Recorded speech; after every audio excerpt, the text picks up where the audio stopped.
Você sabia que a Copa do Mundo de 2018 bateu o recorde de gols em jogadas de bola parada? Esse tipo de jogada se mostra cada vez mais eficiente no futebol moderno e, para ter sucesso, os jogadores precisam aprimorar seus truques a fim de superar o adversário. Por acaso, você conhece algum desses truques? Não deixe de assistir este vídeo e entenda por que os jogadores levantam a mão quando cobram o escanteio.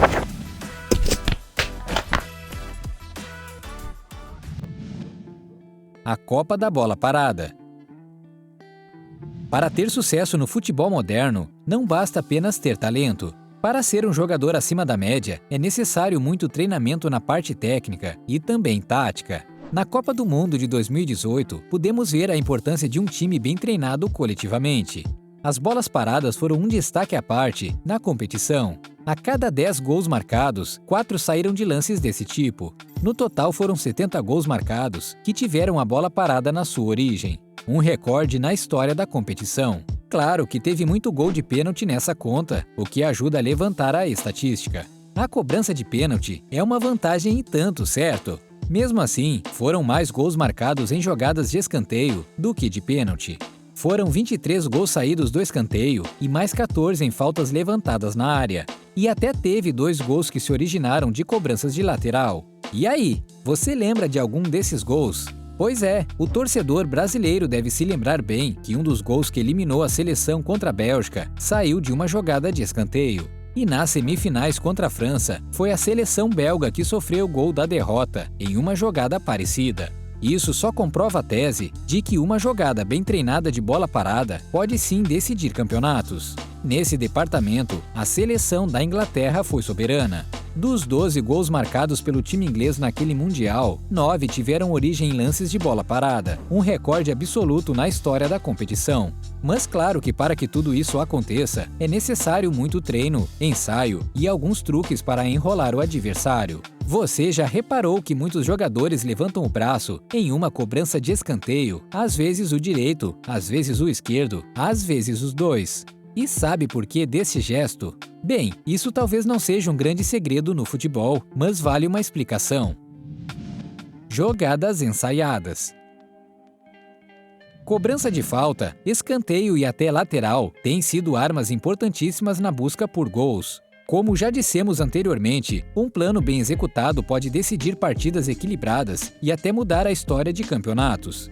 Quem tem a posse da bola tem a vantagem de poder antecipar os movimentos. Mas para que essa vantagem ocorra de fato, os jogadores devem estar bem entrosados e entender os sinais corporais de um companheiro ajuda no sucesso da jogada. Alguns acreditam que esse hábito de levantar os braços existe porque facilita para os jogadores que estão dentro da área enxergarem o momento exato da cobrança. Pode ter lógica, mas a técnica vai além. No princípio, o gesto tinha uma fórmula simples.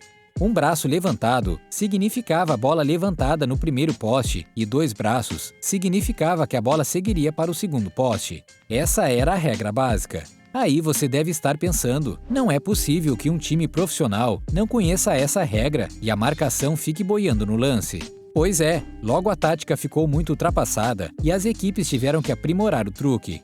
As coisas deixaram de ser tão simples. Nos dias que antecedem as partidas, os treinadores procuram investir parte do tempo de treinamento para ensaiar jogadas de escanteio ou falta. Nesse momento é que são decididos alguns detalhes importantes na execução da jogada, inclusive qual mão o cobrador irá levantar para cada situação. Logicamente, para cada jogo deve haver uma combinação diferente. Caso contrário, ficaria muito fácil para um olheiro adversário observar uma única partida e descobrir qual a melhor maneira de marcar o lance. Mas é claro que não adianta planos mirabolantes e tanto treino se na hora da verdade os jogadores não são capazes de executar bem o que foi ensaiado. Se um único jogador deixar de fazer a lição de casa e não memorizar o que foi combinado, pode desperdiçar a semana inteira de trabalho. Já que estamos falando de gols em jogadas de escanteio, vamos relembrar 3 lances inesquecíveis que decidiram campeonatos. Mas antes de assistirmos essas jogadas históricas, não se esqueça de dar um like e se inscrever no canal para ter acesso a outros vídeos com lances inacreditáveis. Zinedine Zidane. Zidane era um craque incontestável com a bola nos pés. Porém, um dos jogadores mais elegantes das últimas décadas, marcou poucos gols de cabeça durante a carreira. Não podemos dizer que esse era um ponto fraco do jogador, mas com a categoria do craque, não valia tanto a pena que ele ficasse embolado dentro da área, tentando cabecear para o gol. Seria melhor que ele ficasse responsável pelas assistências, não é mesmo? Só que na final da Copa do Mundo de 1998, a história se inverteu, e o torcedor brasileiro deve lembrar bem o desfecho. Nos dias antes da partida, Zidane foi aconselhado pelo técnico francês a ficar dentro da área durante os escanteios e tentar algum lance de cabeça. Na visão do treinador, o craque da França teria certa vantagem sobre alguns marcadores brasileiros que eram mais baixos que ele. E não é que ele acertou em cheio. Um escanteio pela direita, outro pela esquerda e os 2 gols de Zidane, e a conclusão dos lances foi praticamente da mesma posição. Era um time bem treinado ou não? Os gols não só deram o título mundial para a França, como também elevaram a carreira do jogador a outro patamar. Zidane revelou que depois desses 2 gols, os torcedores de seu país passaram a tratá-lo como um rei. Sérgio Ramos. Não é à toa que o zagueiro espanhol é considerado um dos maiores defensores da última década. Além de uma barreira na defesa, o jogador também é um especialista em marcar gols em jogadas de bola parada. E não foram poucos durante a carreira. O mais incrível foi na final da Liga dos Campeões de 2014. O Real Madrid perdia para seu rival Atlético, até que aos 48 minutos do segundo tempo, o zagueiro aproveitou uma cobrança de escanteio, subiu mais alto que todo mundo e marcou de cabeça. O gol levou o jogo para a prorrogação, onde o Real atropelou o adversário. Mas para o torcedor do clube, o gol do título foi aquele marcado por Sérgio Ramos, ainda no tempo normal. 2 anos depois, em uma final entre os clubes de Madrid, novamente o espanhol marcou um gol para o Real. Desta vez em um cruzamento vindo de uma cobrança de falta. O zagueiro mostrou o que já sabíamos: Sérgio Ramos na área também é uma grande arma ofensiva. Divock Origi. O gol do atacante do Liverpool contra o Barcelona pode não ter sido um gol de título, mas certamente foi o mais importante de sua carreira, e também o mais genial dos últimos tempos. O gol garantiu uma goleada contra o time espanhol e a vaga para a final da Liga dos Campeões daquela temporada. No lance, o lateral Alexander-Arnold preparava-se para cobrar escanteio e parecia até displicente no lance.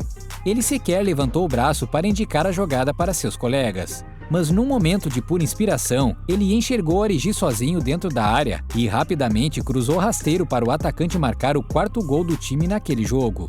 O lance não havia sido ensaiado pela equipe inglesa e, além de pegar a defesa do Barcelona desprevenida, surpreendeu até o técnico do Liverpool. Klopp afirmou que só viu o que aconteceu quando a bola já estava dentro do gol e que nem sabia quem era o autor do gol ou da assistência. Para ele, um gol dessa forma só aconteceu porque os 2 jogadores estavam muito bem conectados. Em entrevista após o jogo, o técnico alemão considerou aquilo um lance de gênio. Não vamos negar, poucos jogadores conseguem ter momentos de tamanha inspiração. E você, torcedor, o que achou desses lances? Aproveite para assistir também outro vídeo no nosso canal, onde mostramos os melhores gols de bicicleta do mundo.